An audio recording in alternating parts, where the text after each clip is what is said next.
জ্ঞানযোগে ভগবান শ্রীকৃষ্ণ অর্জুনকে বলছেন, ত্যক্তা কর্ম ফলা সঙ্গং নিত্য তৃপ্ত নিরাশ্রয় কর্মণ্যভি প্রবৃত্তপি নৈব কিঞ্চিৎ করোতি সা।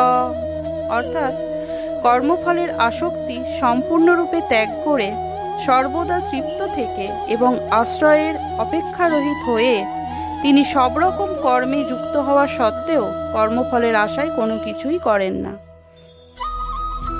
কৃষ্ণ ভাবনায় ভাবিত হয়ে শ্রীকৃষ্ণের সন্তোষ বিধানের জন্য সব রকম কর্ম করার মাধ্যমেই কেবল কর্মবন্ধন থেকে মুক্তি লাভ করা যায়।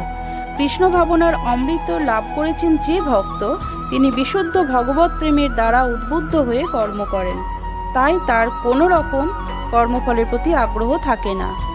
তিনি এমনকি তার ব্যক্তিগত জীবন ধারণের ব্যাপারেও নিষ্পৃহ থাকেন, কেননা তিনি সর্বতোভাবে ভগবান শ্রীকৃষ্ণের ওপর নির্ভরশীল। তিনি কিছুই সংগ্রহ বা সঞ্চয় করতে চান না, কিংবা যা কিছু তিনি লাভ করেছেন সে সবও সুরক্ষিত করতে চান না।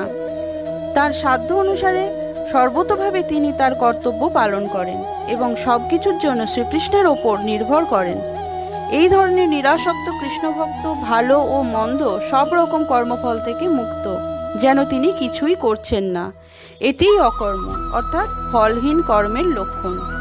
তাই কৃষ্ণ ভাবনারহিত যে সমস্ত কর্ম, সে সবই জীবকে কর্মফলের বন্ধনে আবদ্ধ করে রাখে, আর সেটিই প্রকৃত বিকর্ম, যে সম্বন্ধে পূর্বেই বলা হয়েছে।